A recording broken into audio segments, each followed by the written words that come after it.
नमस्कार दोस्तों, आयकर संबंधी अपनी चर्चा की श्रृंखला में आज का टॉपिक लेकर के आया हूं, how to prepare balance sheet and profit and loss account for ITR filing. तो सबसे पहले सर आपके सामने कवरेज रखता हूं। आज की वीडियो में क्या क्या कवरेज है। Which ITR form requires balance sheet and profit and loss account, why balance sheet and profit and loss account should be prepared, how to prepare profit and loss account, how to prepare balance sheet, and such other points which are useful to you from the point of view of income tax law। ये बिंदु आज आपके सामने cover करने की कोशिश करूंगा।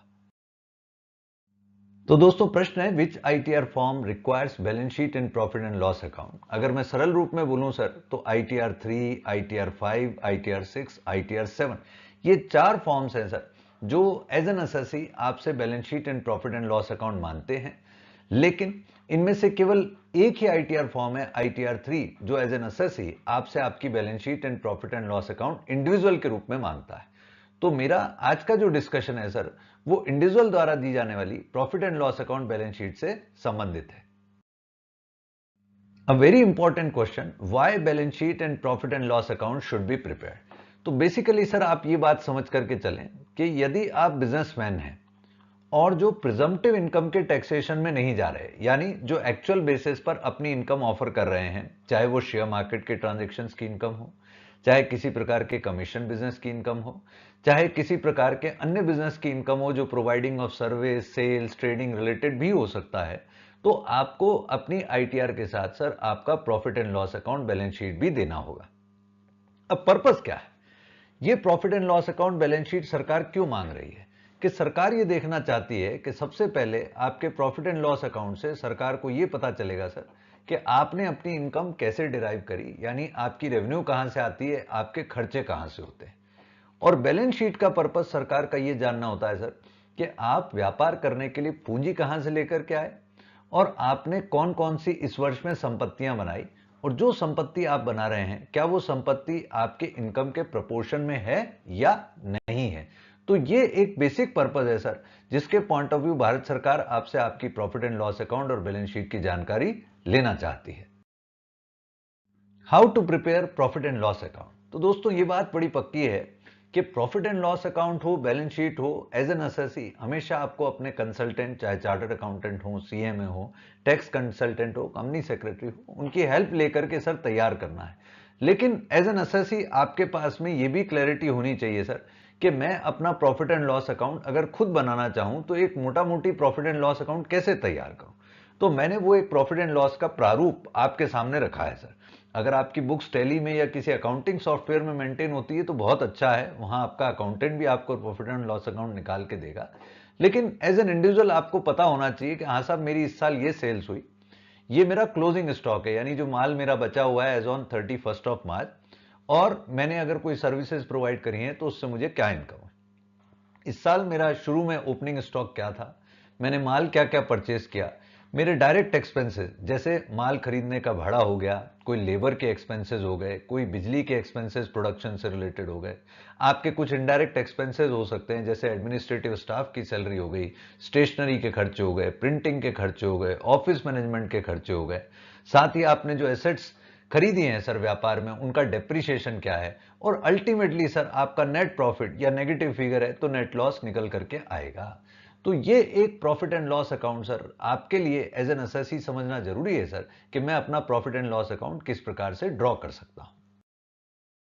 अब जैसे मैंने प्रश्न आपके सामने रखा sir profit and loss account का, उसी तरीके का प्रश्न है how to prepare a balance sheet. मैं फिर कहूंगा सर आपका कंसल्टेंट आपके लिए यहां पर निश्चित रूप से योगदान करता होगा, लेकिन बैलेंस शीट बनाने के लिए आपको ये समझ में आना चाहिए कि आपके पास में दो डिटेल मुख्य होंगी, एसेट्स और liabilities.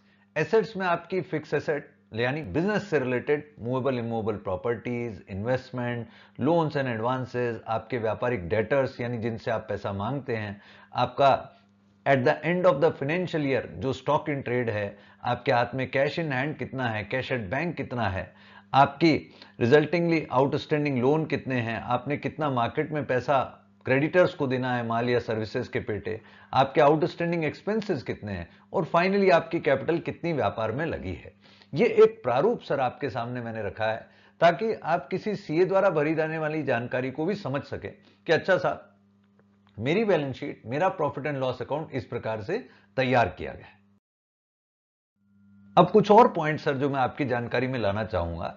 Is it mandatory to include other income in profit and loss account? मुझसे बहुत सारे लोग ये चीज पूछते हैं सर कि भाटिया जी, जब हमारी बैलेंस शीट बनती है, हमारा प्रॉफिट एंड लॉस अकाउंट बनता है, तो उसमें हमें सारी इनकम दिखानी है या केवल बिजनेस की इनकम दिखानी है? तो जैसा मैंने शुरू में आपके सामने बात रखा सर, कि जो बिजनेसमैन है सर, उसको अपनी आईटीआर में बैलेंस शीट और प्रॉफिट एंड लॉस अकाउंट दिखाना है। तो मेरा बड़ा स्पष्ट मानना है सर कि आपको केवल बिजनेस की बैलेंस शीट और बिजनेस का profit and loss account he income tax department को बताना है, जब तक कि वो आपसे पर्सनल एसेट की डिटेल न मांग ले। जैसे 50 लाख या उससे ऊपर की जिस भी व्यक्ति की टोटल इनकम है, उसको तो सर अपनी सारी एसेट्स बतानी है, सारी लायबिलिटी बतानी है। लेकिन जिनका 50 लाख से कम का बिजनेस में डिटेल्स है, total asset, total income 50 lakh या उससे कम है, तो ऐसी परिस्थिति में सर उस एसएससी को केवल अपने बिजनेस के प्रॉफिट्स और बिजनेस से रिलेटेड ही बैलेंस शीट बतानी है, यानी उस व्यक्ति को अपनी पर्सनल एसेट की डिटेल भारत सरकार को नहीं देनी। अब एक $1 मिलियन क्वेश्चन है sir, whether other SSC should also prepare balance sheet and profit and loss account. मान लीजिए आप एक ऐसे पर्सन हैं जो सैलरीड पेड है सर, जिसकी से फॉर एग्जांपल 15 लाख की सैलरी इनकम है और कोई सोर्स ऑफ इनकम सब्सटेंशियल नहीं है। क्या आपको भी अपना balance sheet profit and loss account बनाना चाहिए? मेरा सजेशन है सर, क्योंकि आप किसी सीए की सर्विसेज यूज कर रहे हैं अपनी रिटर्न भरने के लिए, तो why not you annually prepare your balance sheet and profit and loss account, because that will be helpful to you।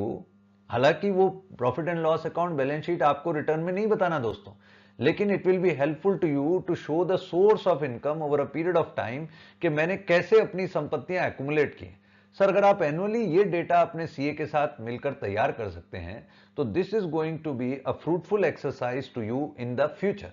तो मेरा ये सजेशन रहेगा सर, ऐसे एसएससीज को भी जो बिजनेसमैन नहीं है, क्यों ना वो भी एनुअली अपना एक इनकम एंड एक्सपेंडिचर अकाउंट, मैं उसे प्रॉफिट एंड लॉस अकाउंट तो नहीं बोलूंगा, लेकिन उसी के समतुल्य एक स्टेटमेंट है इनकम एंड एक्सपेंडिचर अकाउंट और बैलेंस शीट, अगर बनाया जा सके तो that will be a good thing. तो दोस्तों आशा करता हूं ये टॉपिक आपके लिए फ्रूटफुल रहेगा। यदि आपके कोई प्रश्न हो तो आप मुझे लिख सकते हैं, मैं उनका उत्तर देने की जरूर कोशिश करूंगा। मेरे साथ रहने के लिए, मुझे सुनने के लिए बहुत बहुत धन्यवाद। जय हिंद।